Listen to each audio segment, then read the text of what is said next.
दोस्तों आज उड़ीसा भारत में क्षेत्रफल के अकॉर्डिंग 8वां सबसे बड़ा राज्य और जनसंख्या के अकॉर्डिंग 11वां सबसे बड़ा राज्य है, जो देश के 25% आयरन रिजर्व के साथ gas, electricity and chemical material से संपन्न राज्य है। और आज उड़ीसा सरकार infrastructure, industries, transport and state की इकोनॉमी को ग्रो करने के लिए कई मेगा प्रोजेक्ट पर कार्य कर रही है। सो आज की वीडियो में उड़ीसा में डेवलप किए जा रहे टॉप 10 मेगा प्रोजेक्ट के बारे में डिटेल में जानेंगे।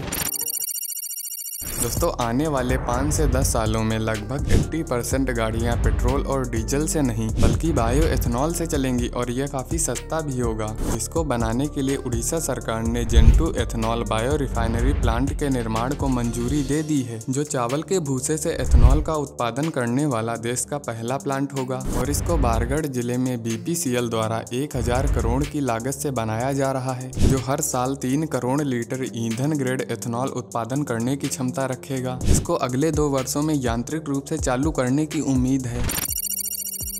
दोस्तों पुरी में बनने वाला प्रस्तावित इंटरनेशनल एयरपोर्ट को भुवनेश्वर के इंटरनेशनल एयरपोर्ट से डायरेक्ट जोड़ने के लिए एक नया 6 लेन एक्सप्रेसवे बनाने की घोषणा की गई है, जो हाई स्पीड कवरेज के साथ दोनों शहरों के बीच की दूरी 66 किलोमीटर है। इसको 9 किलोमीटर तक घटाकर 57 किलोमीटर कर देगा और यात्रा का समय 1 घंटे से घटकर 30 मिनट हो जाएगा। भुवनेश्वर और पुरी के बीच मौजूद NH 316 पर व्यस्त समय में यातायात की भीड़ यात्रियों के लिए समय की बर्बादी है, इसलिए प्रस्तावित एक्सप्रेसवे यात्रियों को डायरेक्ट सिटी टू सिटी बेहतर कनेक्टिविटी प्रदान करके हवाई यात्रियों, पर्यटकों और तीर्थ यात्रियों में बहुत मददगार होगा, जिसको 3600 करोड़ की अनुमानित लागत से पूरा करना है। दोस्तों NHAI द्वारा इस हाईवे को बनाने की घोषणा की गई है, जो उड़ीसा के कोस्टल एरिया में बनने वाला 346 किलोमीटर लंबा 4 लाइन हाईवे होगा, जिसे 2 चरणों में बनाया जाएगा। पहले चरण में रामेश्वर से रतनपुर तक 176 किलोमीटर का और दूसरे चरण में रतनपुर से दीघा तक 170 किलोमीटर का। और ये हाईवे उड़ीसा के 7 कोस्टल जिलों को आपस में जोड़ेगा। इसके बनने से यहाँ पर विकास के साथ बंदरगाहों से कनेक्टिविटी बढ़ाते हुए अन्य क्षेत्रों में बिजनेसेस एंड टूरिज्म को भी बढ़ावा मिलेगा और NH 16 के हाई ट्रैफिक को भी कम किया जाएगा, जो उड़ीसा का इम्पोर्टेंट इंफ्रास्ट्रक्चरल डेवलपमेंट प्रोजेक्ट होगा, जिसके कंप्लीट होने से उड़ीसा और भी better connectivity and economically growth के साथ फास्टेस्ट ग्रोइंग स्टेट में गिना जाएगा।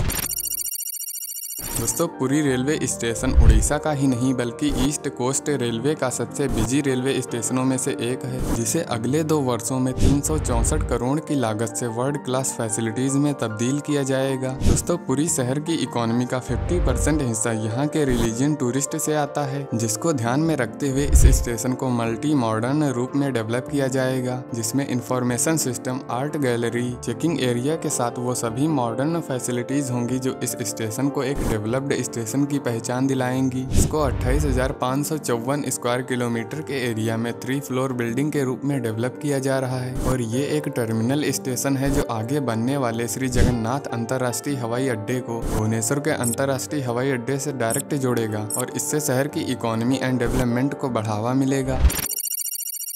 दोस्तों उड़ीसा में प्रसिद्ध मंदिरों के शहर श्री जगन्नाथपुरी को आने वाले तीर्थ यात्रियों और पर्यटकों के लिए उड़ीसा सरकार ने एक नए अंतर्राष्ट्रीय हवाई अड्डे को बनाने की योजना बनाई है। इसमें एयरपोर्ट के लिए जमीन अधिग्रहण का कार्य चल रहा है, जो 1164 एकड़ के क्षेत्र में बनने वाला शहर का पहला और राज्य का दूसरा इंटरनेशनल एयरपोर्ट है। इसको बनाने में अनुमानित 5631 करोड़ रुपए खर्च होंगे और इसका निर्माण कार्य 2024 में शुरू होने की उम्मीद है। इस एयरपोर्ट के बन जाने से देश विदेश में रहने वाले श्री जगन्नाथ जी के भक्तों और पर्यटकों को बहुत सुविधा होगी, क्योंकि उनको एरोप्लेन से अभी पुरी आने के लिए यहाँ से 64 किलोमीटर दूर भुवनेश्वर के बीजू पटनायक एयरपोर्ट पर उतरना पड़ता है। लेकिन आने वाले सालों में इस एयरपोर्ट के बन जाने से ये एयरपोर्ट राज्य और शहर की इकोनॉमिक ग्रोथ में बहुत मदद करेगा और यहाँ का टूरिज्म भी बढ़ेगा। इस एयरपोर्ट में सभी modern high quality facilities available होंगी और इसका ऑफिशियल नाम श्री जगन्नाथ इंटरनेशनल एयरपोर्ट होगा। दोस्तों कटक नेताजी बस टर्मिनल को इंटरनेशनल फैसिलिटीज से युक्त बनाया जा रहा है, जो यहाँ का प्रमुख परिवहन केंद्र होगा। इस टर्मिनल को टोटल 65 करोड़ की लागत से कटक नगर निगम में 12 एकड़ की भूमि पर 3 मंजिला भवन के रूप में विकसित किया जा रहा है और इस टर्मिनल में एक समय में 180 बसेस खड़ी हो सकती हैं और टर्मिनल में बस repair workshop and special parking की भी जगह होगी और ये CNBT टर्मिनल यात्रियों को अच्छी सुविधाएं और सेवाएं प्रदान करेगा।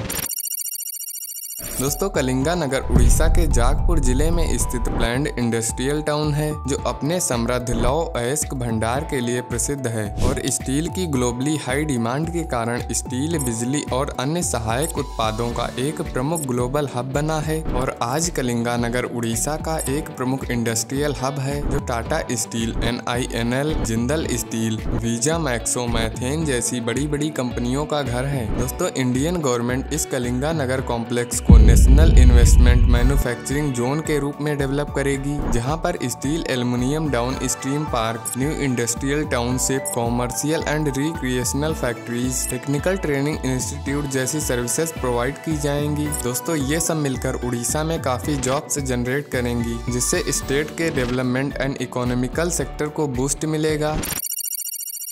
दोस्तों ये धामरा एयरपोर्ट भी भद्रक जिले में अडानी ग्रुप की सब्सिडरी DPCL कंपनी द्वारा बनाया जा रहा है। इसके बनने से धामरा पोर्ट पर कॉमर्शियल एंड बिजनेस एक्टिविटीज बढ़ेंगी और इससे ट्रेड का इंपोर्ट और एक्सपोर्ट काफी तेजी से होगा और इस पूरे एयरपोर्ट को 500 करोड़ की लागत से 500 एकड़ की लैंड पर बनाया जाएगा।